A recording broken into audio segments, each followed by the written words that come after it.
ತಿಳಿಬೇಕು ಅಂತ ಉತ್ಕಟ ಅಪೇಕ್ಷೆಯಲ್ಲಿದ್ದಂಥ ವ್ಯಕ್ತಿಗೆ, ಹೇಗೆ ತಂದೆ ತಾಯಿಯರ ಬಗ್ಗೆ ತಿಳಿಬೇಕು ಅನ್ನುವ ಅಪೇಕ್ಷೆಯಲ್ಲಿದ್ದ ವ್ಯಕ್ತಿಗೆ ತಂದೆ ತಾಯಿಯರನ್ನು ತಿಳಿಸಿದ ಕೂಡಲೇ ತೃಪ್ತಿ ಆಗ್ತದೆ ಹೇಗೋ ಹಾಗೆ ದೇವರ ಬಗ್ಗೆ ವಿಷಯ ತಿಳಿದ ಕೂಡಲೇ ಇವನಿಗೆ ಆನಂದ ಆಗ್ತದೆ. ಆನಂದವಾದ ಮೇಲೆ ಅವನನ್ನು ಕಾಣಬೇಕು ಅಂತ ಚಿಂತಿಸಲಾಗ್ತದೆ. ದೇವರು ಇಂಥವನನ್ನು ನೋಡಬೇಕು.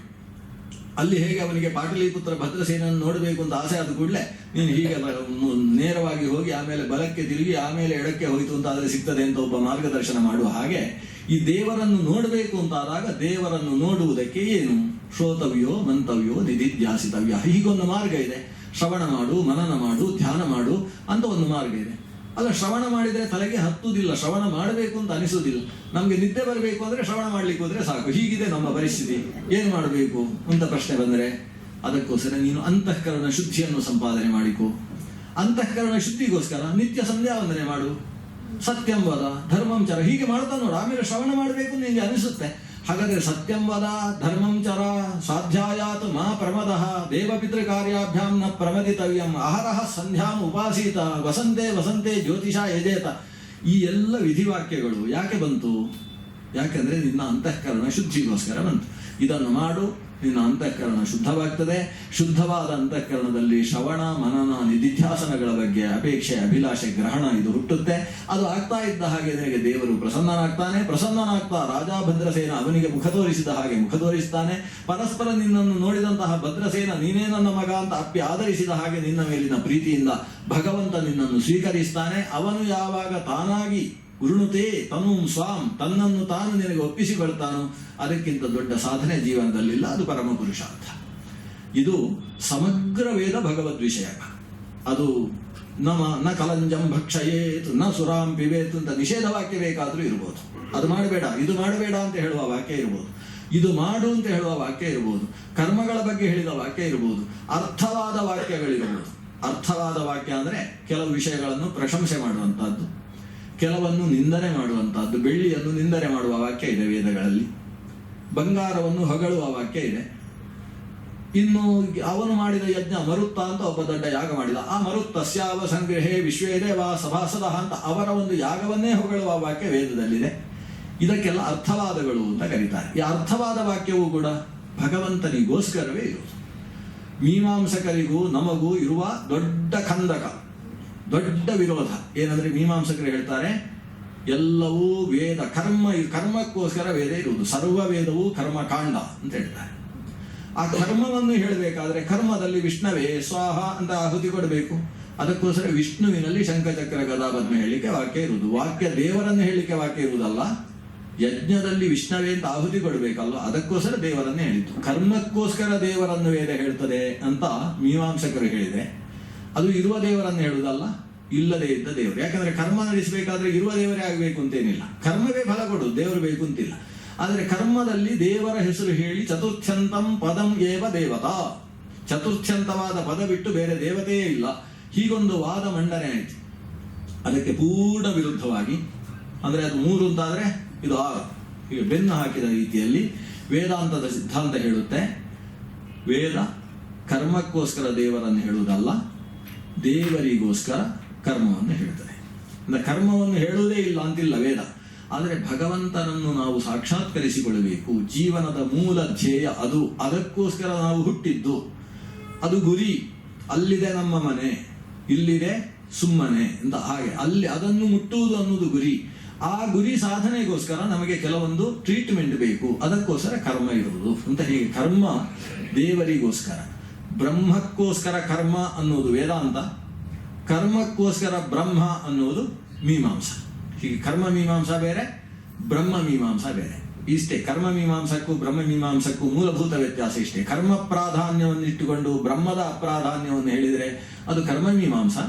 ಬ್ರಹ್ಮ ಪ್ರಾಧಾನ್ಯವನ್ನಿಟ್ಟು ಅದಕ್ಕೋಸ್ಕರ ಕರ್ಮ ಅಂತ ಹೇಳಿದಾಗ ಅದು ಬ್ರಹ್ಮ ಮೀಮಾಂಸ. ಆ ಬ್ರಹ್ಮ ಮೀಮಾಂಸದ ಅತ್ಯಂತ ಕರಾರುವಾಕ್ಕಾದ ಉಪಪಾದನೆಯೂ ಕೂಡ ವಿಷ್ಣು ತತ್ವ ನಿರ್ಣಯದ ಒಂದು ಪ್ರಮುಖವಾದ ಭಾಗ. ಇದನ್ನು ನಾವು ಹಿಂದೆ ಸಂಕ್ಷೇಪವಾಗಿ ಗಮನಿಸಿ ಆಗಿದೆ. ಈಗ ಭಗವಂತನನ್ನು ಸರ್ವೋತ್ತಮ ಎಂಬುದಾಗಿ ವೇದ ಹೇಳುತ್ತೆ ಅನ್ನುವುದು ಮುಂದಿನ ಭಾಗ.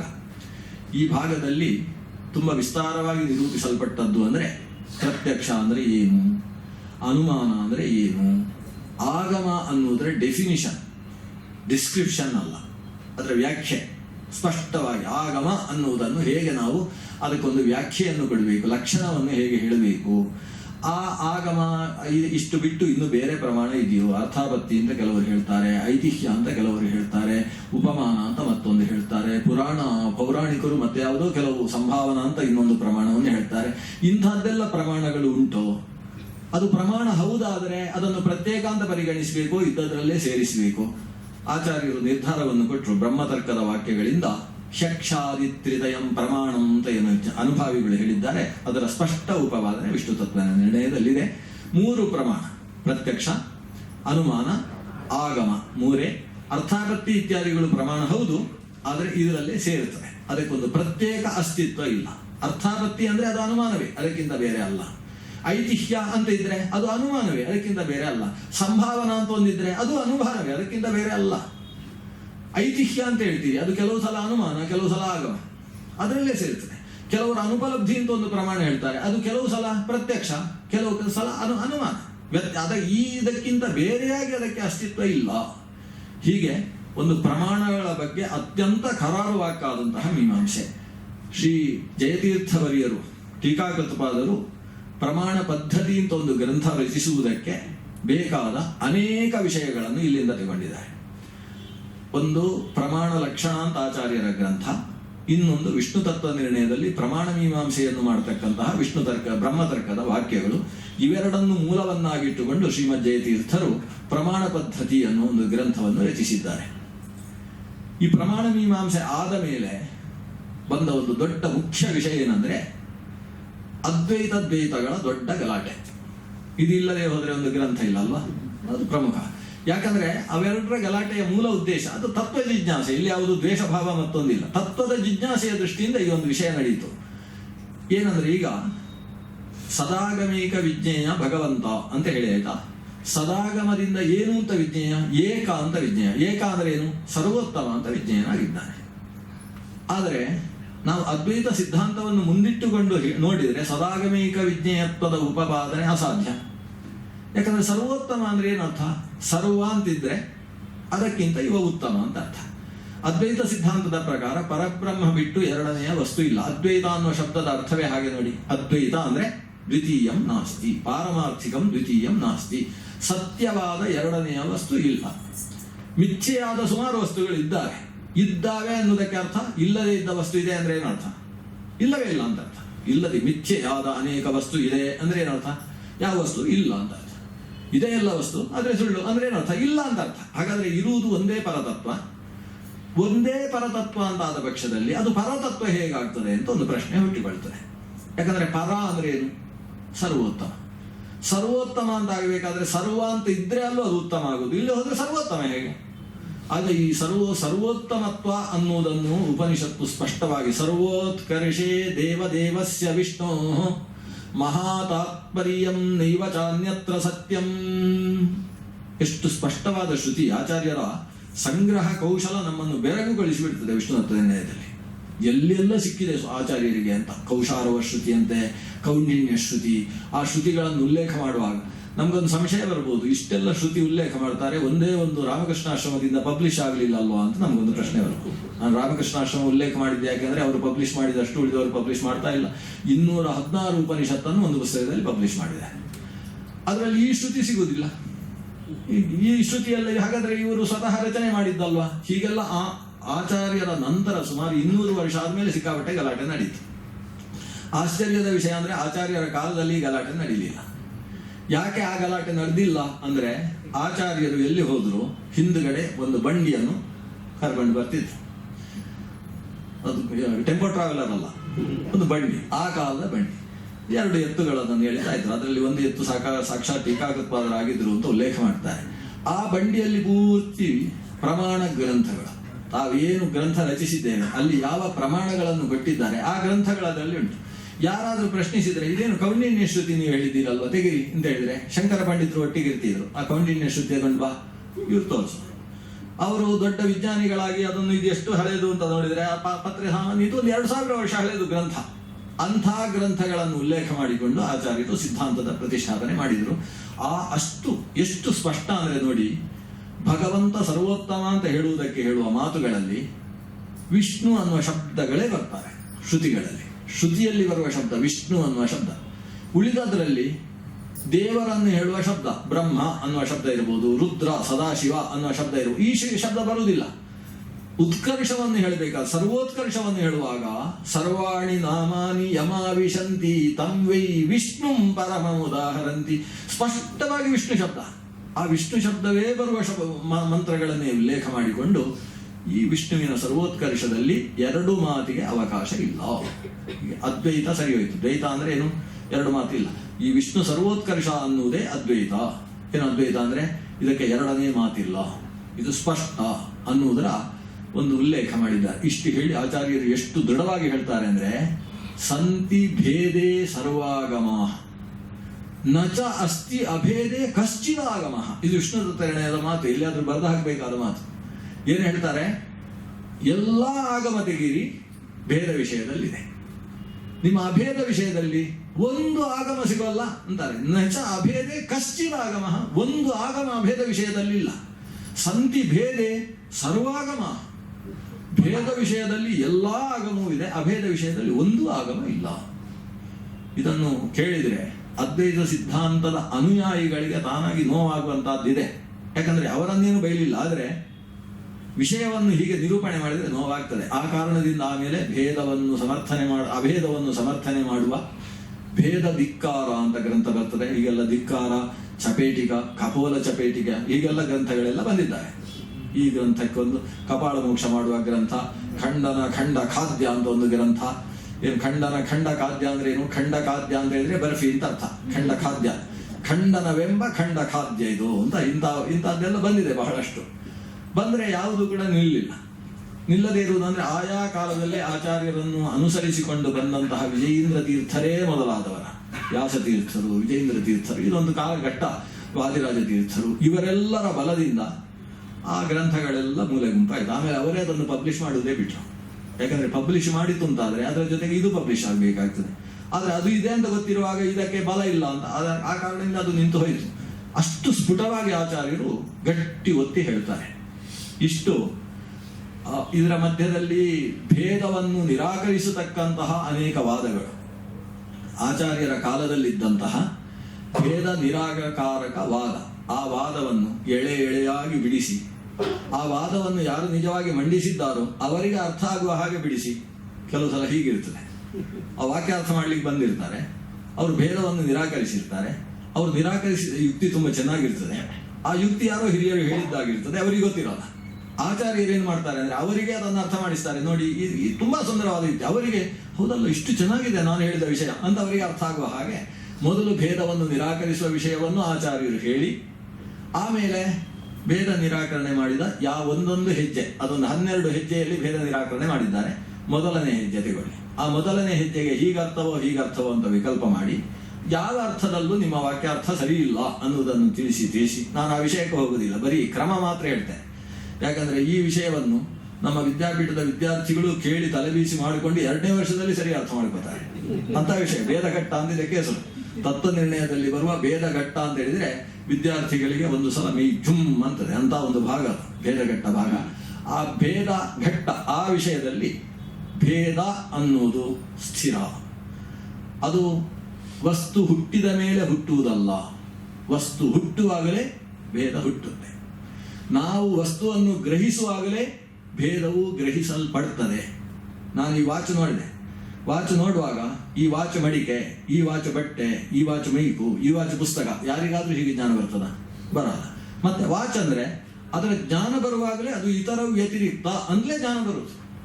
ಅದು ತದಿತರ ಭಿನ್ನತ್ವೇನೈವ ವಸ್ತು ಜ್ಞಾನ ಬರುವುದು. ವಸ್ತು ಸ್ವರೂಪವಾದದ್ದು ಭೇದ, ಇದಕ್ಕೆ ಭೇದ ಸ್ವರೂಪವಾದ ಅಂತ ಹೆಸರು. ಆಚಾರ್ಯರು ಭೇದ ಅಂದ್ರೆ ಏನು ಅಂತ ಒಂದು ದೊಡ್ಡ ಪ್ರಶ್ನೆ. ನೀವು ಭೇದ ಸಿದ್ಧಾಂತ ಅಂತ ಹೇಳ್ತೀರಲ್ಲ, ಶ್ರೀಮನ್ಮಧ್ವಮತೆ ಹರಿಪರತರಃ ಸತ್ಯಂ ಜಗತ್ ತತ್ವತಃ ಭೇದ ಜೀವಗಣ ಹರೇರನುಚರ ಅಂತ, ತತ್ವತೋ ಭೇದ ಅಂತ ಒಂದುಂಟಲ್ಲ. ಈ ಭೇದ ಅನ್ನೋದು ನಿಮ್ಮ ಸಿದ್ಧಾಂತ, ನೀವು ಭೇದವಾದಿಗಳು. ನೀವು ಭೇದ ನೋಡಿ, ನಮ್ಗೆ ಎಷ್ಟು ಸಮಸ್ಯೆ ಇದೆ ಯೋಚಿಸಬೇಕು. ನಾವೆಲ್ಲೋ ಒಂದು ಸಭೆಗೆ ಹೋಗಿದ್ದೇವೆ ಅನ್ಕೊಳ್ಳಿ, ನಮ್ಮ ಹಣೆಯಲ್ಲಿ ಮಧ್ವ ಸಿದ್ಧಾಂತದ ಚಿಹ್ನೆ ಇದೆ ಅಂತ ತಿಳ್ಕೊಳ್ಳುವ. ಆವಾಗ ಯಾರೋ ಒಬ್ರು ಕೇಳಿದ್ರು, ನೀವು ಭೇದವಾದಿಗಳು ಅಂತ ಅನಿಸುತ್ತೆ ನಿಮ್ಮ ಮುಖ ನೋಡಿದರೆ, ನಿಮ್ಮಲ್ಲಿ ಭೇದ ಅಂದ್ರೆ ಏನು ಅಂತ ಕೇಳ್ತಾರೆ. ಆಗ ನಾವೇನು ಹೇಳ್ತೇವೆ, ಭೇದ ಈಸ್ ಈಕ್ವಲ್ ಟು ಡಿಫರೆನ್ಸ್, ಅಷ್ಟು ಗೊತ್ತಾಗಲ್ಲ ನಿಂಗೆ ಅಂತ ನಾವು ಒಂದು ಇಂಗ್ಲಿಷಿನ ಶಬ್ದ ಹೇಳಿ ಹೇಳ್ತೇವೆ. ಅದು ಅಂದ್ರೆ ಏನು ಅಂತಲೇ ಕೇಳ್ತಾ ಇರೋದು ನಾನು ಅಂತ ಹೇಳ್ತಾರೆ. ಆವಾಗ ಅದು ಅಂದ್ರೆ ಏನು ಅಂದ್ರೆ, ಅವರಿಗೆ ಕೈ ಕಾಲು ಉಂಟು, ಇವರಿಗೆ ಬರೀ ಕಾಲು ಮಾತ್ರ 4 ಉಂಟು, ಇದೇ ಭೇದ. ಅಂದ್ರೆ ನಾವು ಲಕ್ಷಣವನ್ನು ಹೇಳಿ ಇದೇ ಭೇದ. ಅದು ಭೇದ ಅಲ್ಲ, ಅದು ಭೇದ ಪ್ರಯೋಜಕ, ಅದು ಭೇದಕ್ಕೆ ಪ್ರಯೋಜಕವಾದ ಧರ್ಮ. ಭೇದ ಅಂದ್ರೆ ಏನು, ಆ ಭೇದದ ಸ್ವರೂಪ ಹೇಳಿ. ಭೇದ ಅನ್ನುವುದು ಅವನಲ್ಲಿದೆಯೋ ಅಥವಾ ಅವನೇಯೋ, ಇದೊಂದು ಪ್ರಶ್ನೆ. ಭೇದ ಅವನಲ್ಲಿದೆ ಅಂತ ಹೇಳಿದ್ರು ಬಿದ್ದೋಯ್ತು ಸಿದ್ಧಾಂತ, ಅದನ್ನು ಎಬ್ಬಿಸ್ಲಿಕ್ಕೆ ಆಮೇಲೆ ಸಾಧ್ಯವೇ ಇಲ್ಲ. ಭೇದ ಅನ್ನೋದು ಅವನಲ್ಲಿ ಇರುವುದು ಅಂತ ನೀವು ಹೇಳಿದ್ರೆ ಅದನ್ನು ನೀವು ಸ್ಟ್ಯಾಂಡ್ ಮಾಡಲಿಕ್ಕೆ ಸಾಧ್ಯ ಇಲ್ಲ, ಅಲ್ಲಿ ಸೋತು ಹಿಂದೆ ಬರಬೇಕು. ಅಷ್ಟು ದೊಡ್ಡ ಗಲಾಟೆ ಉಂಟು. ಭೇದವು ಅವನಲ್ಲಿದೆ ಅಂತ ಹೇಳುವ ಹಾಗಿಲ್ಲ. ಮತ್ತೇನು ಗೊತ್ತು, ಅವನೇ ಭೇದ, ಹೀಗೆ ಹೇಳಬೇಕು. ಹೀಗೆ ಹೇಳಿದ್ರೆ ಬದುಕ್ತೀರಿ. ಭೇದ ಅನ್ನುವುದು ವಸ್ತು ಸ್ವರೂಪ, ವಸ್ತುವಿನಲ್ಲಿರುವುದಲ್ಲ, ವಸ್ತುವೇ. ಆದ್ರಿಂದ ನಾನು ಇದನ್ನು ನೋಡಿದ್ನೋ ಭೇದ ಗ್ರಹಣ ಆಯಿತು ಅಂತ ಅರ್ಥ. ಆದರೆ ಆಯಾ ವಸ್ತು ಸ್ವರೂಪ, ಇದರಲ್ಲಿರುವ ಭೇದ ಇದೆ, ಅದರಲ್ಲಿರುವ ಭೇದ ಅದೇ, ಅದು ಇದು ಒಂದಲ್ಲ. ಆದ್ರಿಂದಲೇ ಭೇದ ಅನ್ನೋದು ಬೇರೆ ಬೇರೆ.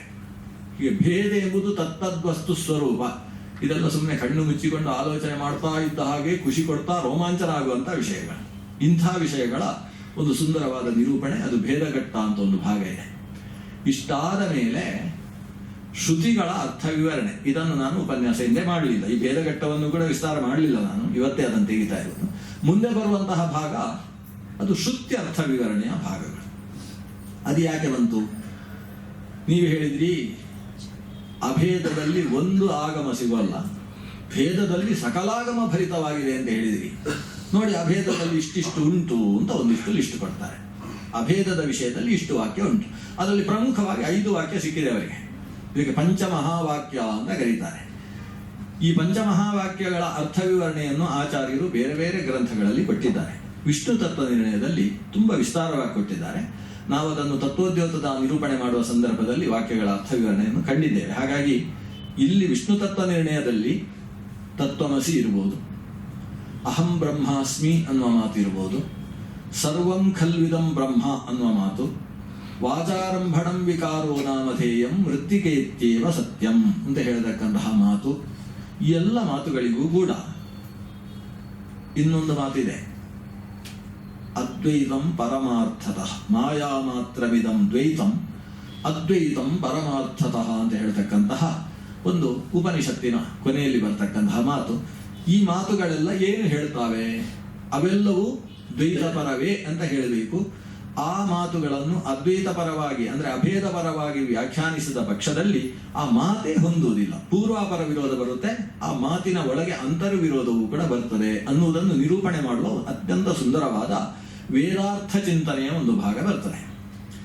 ಇಷ್ಟರಿಂದ ಪ್ರಥಮ ಪರಿಚ್ಛೇದ ಮುಕ್ತಾಯ ಆಗ್ತದೆ. ಪ್ರಥಮ ಪರಿಚ್ಛೇದದ ಒಟ್ಟು ಸಮರ್ಥನೇನು? ಭಗವಂತ ಸಕಲಾಗಮ ವಿಜ್ಞೇಯ, ಸದಾಗಮೀಕ ವಿಜ್ಞೇಯ, ಸರ್ವ ವೇದಗಳಿಂದ ಆತ ತಿಳಿಯಲ್ಪಡ್ತಾನೆ, ವೇದಗಳು ಅವನನ್ನೇ ಹೇಳುವುದು. ಇಷ್ಟನ್ನು ಸಮರ್ಥಿಸುವುದಕ್ಕೆ ಇಲ್ಲಿ ಹೇಳಿದ ಯಾವ ವಿಷಯವು ಈ ಹೆಡ್ಡಿಂಗ್ ಅನ್ನು ಬಿಟ್ಟಿಲ್ಲ, ಈ ಶೀರ್ಷಿಕೆಗೆ ಅಂಟುವಂತಹದ್ದೇ ವಿಷಯ ಇಲ್ಲಿ ಹೇಳಿತು. ಅಲ್ಲಿ ಚಾರ್ವಾಕ ಮತದ ನಿರಾಸ ಬರ್ತದೆ, ಅದು ಬಂದದ್ದು ಸದಾಗಮೀಕ ವಿಜ್ಞೇಯತ್ವ ಸಮರ್ಥನೆ ಮಾಡುವುದಕ್ಕೋಸ್ಕರ. ಯಾಕಂದ್ರೆ ಆಗಮವು ಪ್ರಮಾಣವೇ ಅಲ್ಲ ಅಂತಾನೆವ, ಆಗ ಆಗಮ ಪ್ರಮಾಣ ಅಂತ ಸಮರ್ಥಿಸುವುದಕ್ಕೆ ಚಾರ್ವಾಕ ಮತ ನಿರಾಸ ಮಾಡಬೇಕಾಗ್ತದೆ. ಅವನ ಹತ್ರ ಆಗಮ ಪ್ರಮಾಣ ಅಂತ ಒಪ್ಪಿಸಬೇಕಾಗ್ತದೆ, ಒಪ್ಪಿಸುವ ಕೆಲಸ ಮಾಡಿದ್ದಾರೆ. ಹೀಗೆ ಸದಾಗಮೀಕ ವಿಜ್ಞೇಯಂ ನಾರಾಯಣಂ ಸದಾ ವಂದೇ, ಇದು ಪ್ರಥಮ ಪರಿಚ್ಛೇದ. ಹಾಗಾದ್ರೆ ವಿಷ್ಣು ತತ್ವ ನಿರ್ಣಯದಲ್ಲಿ ಎಷ್ಟು ಪರಿಚ್ಛೇದ ಅಂತ ಪ್ರಶ್ನಿಸಿದ್ರೆ 3 ಪರಿಚ್ಛೇದ ಅಂತ ಹೇಳಬೇಕು. ಏನು ಪರಿಚ್ಛೇದ ಅಂದ್ರೆ? ಭಾಗ, 3 ಭಾಗ. ಭಾಗವತದಲ್ಲಿ ಇರುವ ಪರಿಚ್ಛೇದಗಳನ್ನು ಸ್ಕಂಧಗಳು ಅಂತ ಕರೀತಾರೆ, 12 ಸ್ಕಂಧ. ರಾಮಾಯಣದಲ್ಲಿ 7 ಪರಿಚ್ಛೇದ ಇದೆ, ಅದನ್ನು ಕಾಂಡ ಅಂತ ಕರೀತಾರೆ. ಅದು ಪ್ರಾರಂಭದಲ್ಲಿ ಬಾಲಕಾಂಡ, ಅಯೋಧ್ಯಾಕಾಂಡ, ಅರಣ್ಯಕಾಂಡ ಅಂತ ಹೀಗೆ 7 ಕಾಂಡಗಳು ಅಂತ ಕರೀತಾರೆ. ಹಾಗೆ ಮಧ್ವ ವಿಜಯದಲ್ಲಿ 14 ಇದ್ರೆ ಅದನ್ನು ಸರ್ಗ ಅಂತ ಕರೀತಾರೆ, ಪ್ರಥಮ ಸರ್ಗ, ದ್ವಿತೀಯ ಸರ್ಗ. ಭಗವದ್ಗೀತೆಯಲ್ಲಿ 18 ಇದ್ರೆ ಅದನ್ನು ಅಧ್ಯಾಯ ಅಂತ ಕರೀತಾರೆ. ಕೆಲವಕ್ಕೆ ಅಂತದ್ದೇನು ಹೇಳದೆ ಪರಿಚ್ಛೇದ ಅಂತ ಶಬ್ದ ಕೊಡ್ತಾರೆ. ಇಲ್ಲಿ 3 ಪರಿಚ್ಛೇದ, ಪ್ರಥಮ, ದ್ವಿತೀಯ, ಅಂತಿಮ ಪರಿಚ್ಛೇದಗಳು 3 ಇದ್ದಾವೆ. ಮೊದಲನೇ ಪರಿಚ್ಛೇದ ಮೊದಲನೇ ವಿಶೇಷಣದ ಸಮರ್ಥನೆ ಮಾಡಿತು, ಅಷ್ಟನ್ನು ಈಗ ಗಮನಿಸಿದ್ದು ನಾವು. ಇನ್ನು 2ನೆಯ ಪರಿಚ್ಛೇದ ಅದು 2ನೇ ವಿಶೇಷಣವನ್ನು ಸಮರ್ಥನೆ ಮಾಡ್ತಾರೆ. ಸದಾ ಆಗಮೀಕ ವಿಜ್ಞೇಯಂ ಸಮತೀತಕ್ಷರಾಕ್ಷರಂ ನಾರಾಯಣಂ ಸದಾ ವಂದೇ ನಿರ್ದೋಷಾಶೇಷ ಸದ್ಗುಣಂ. ಹಾಗಾದರೆ ಕೊನೆ ಪರಿಚ್ಛೇದ ಭಗವಂತನ ನಿರ್ದೋಷತ್ವವನ್ನು ಅಶೇಷ ಸದ್ಗುಣತ್ವವನ್ನು ಸಮರ್ಥಿಸಿದರೆ, ಎರಡನೇ ಪರಿಚ್ಛೇದ ಸಮತೀತಕ್ಷರಾಕ್ಷರತ್ವವನ್ನು ಸಮರ್ಥಿಸ್ತಾರೆ. ಏನು ಸಮತೀತಕ್ಷರಾಕ್ಷರ ಅಂದರೆ? ಸರ್ವೋತ್ತಮ. ಸಮತೀತಕ್ಷರಾಕ್ಷರ ಅಂದರೆ ಸರ್ವೋತ್ತಮ, ಕ್ಷರ ಅಕ್ಷರಗಳನ್ನು ಮೀರಿದವ. ಯಸ್ಮಾತ್ ಕ್ಷರಂ ಅತೀತೋಹಂ ಅಕ್ಷರಾದಪಿ ಚ ಉತ್ತಮಃ ಅತೋಸ್ಮಿ ಲೋಕೆ ವೇದೇ ಚ ಪ್ರಥಿತ ಪುರುಷೋತ್ತಮ. ಕ್ಷರಾಕ್ಷರಗಳನ್ನು ಮೀರಿದ ಕಾರಣದಿಂದ ನನ್ನನ್ನು ಪುರುಷೋತ್ತಮ ಅಂತ ಕರೆಯುವುದು ಅಂತ 15ನೇ ಅಧ್ಯಾಯದ ಗೀತೆಯಲ್ಲಿ ಕೃಷ್ಣ ಹೇಳ್ತಾನೆ. ಆಯ್ತ ಕ್ಷರಾಕ್ಷರಾತ್ಮಕವಾದ ಪ್ರಪಂಚವನ್ನು ಮೀರಿದವನಿಗೆ ಸಮತೀತ ಕ್ಷರಾಕ್ಷರ. ಸಮತೀತೆ ಕ್ಷರಾಕ್ಷರೇ ಯಸ್ಮಾತ್ ಅಥವಾ ಏನ ಸಹ ಸಮತೀತ ಕ್ಷರಾಕ್ಷರ. ಕ್ಷರ ಅಕ್ಷರಾತ್ಮಕ ಪ್ರಪಂಚವನ್ನು ಮೀರಿದ. ಇದರ ಉಪಪಾದನೆಗೆ ದ್ವಿತೀಯ ಪರಿಚ್ಛೇದ ಇದೆ. ಕ್ಷರ ಅಂದ್ರೇನು, ಅಕ್ಷರ ಅಂದ್ರೇನು? ಕ್ಷರ ಅಂದ್ರೆ ಶರೀರವು ಯಾರ್ದು ನಾಶ ಆಗ್ತದೆ, ಸ್ವತಃ ನಿತ್ಯ ಇದೆ, ಅದಕ್ಕೆ ಕ್ಷರ ಅಂತ ಹೆಸರು. ಅಕ್ಷರ ಅಂದ್ರೆ ಯಾವುದರ ಶರೀರವೂ ನಾಶವಾಗುವುದಿಲ್ಲ, ಅದು ಅಕ್ಷರ. ಸಾಮಾನ್ಯವಾಗಿ ಕ್ಷರ ಅಕ್ಷರ ನಮ್ಗೆ ಅರ್ಥ ಆಗದೆ. ನಾಶ ಆಗುವುದೆಲ್ಲ ಕ್ಷರ, ನಾಶವಾಗದೇ ಇದ್ದದ್ದು ಅಕ್ಷರ. ನಾಶವಾಗುವುದೆಲ್ಲ ಕ್ಷರ ಅಂದ್ರೆ ನಾವೆಲ್ಲ ಹಾಗಾದ್ರೆ ಅಕ್ಷರ ಪ್ರಪಂಚ ಆಗಿಬಿಡ್ತೇವೆ. ನಾವು ಅಕ್ಷರ ಅಲ್ಲ, ಯಾಕಂದ್ರೆ ನಾವು ನಿತ್ಯ. ನಿತ್ಯರಾದ ನಾವು ಕ್ಷರ ಪ್ರಪಂಚ ಯಾಕೆ? ಯಾಕಂದ್ರೆ ನಮ್ಮ ಶರೀರ ನಾಶ ಆಗ್ತದೆ.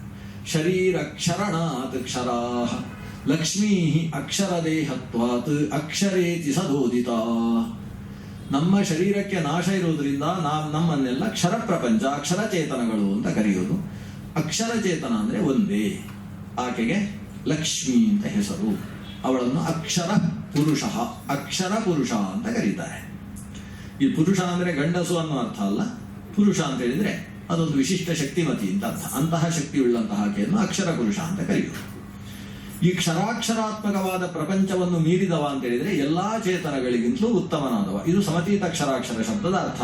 ಅದಕ್ಕೋಸ್ಕರ ಆಚಾರ್ಯರು ಈ ಎರಡನೇ ಪರಿಚ್ಛೇದದ ಮೊದಲು ಹೇಳುವುದು ಬ್ರಹ್ಮ ಶಿವ ಸುರಾಜ್ಯಾಶ್ಚ ಶರೀರ ಕ್ಷರಣಾತ್ ಕ್ಷರಾಃ ಲಕ್ಷ್ಮೀರಕ್ಷರ ದೇಹತ್ವಾತ್ ಅಕ್ಷರ ತತ್ಪರೋ ಹರಿ ಸ್ವಾತಂತ್ರ್ಯ ಶಕ್ತಿ ವಿಜ್ಞಾನ ಸುಖಾದ್ಯೈರಖಿಲೇರ್ಗುಣೈಃ ನಿಸ್ಸೀಮತ್ವೇನ ತೇ ಸರ್ವೇ ತದ್ವಶಾಃ ಸರ್ವದೈವ ಚ. ಒಂದು ಬಹಳ ಮುಖ್ಯ ವಿಷಯ ಇಲ್ಲಿ ಸಮರ್ಥನೆ ಮಾಡ್ತಾರೆ.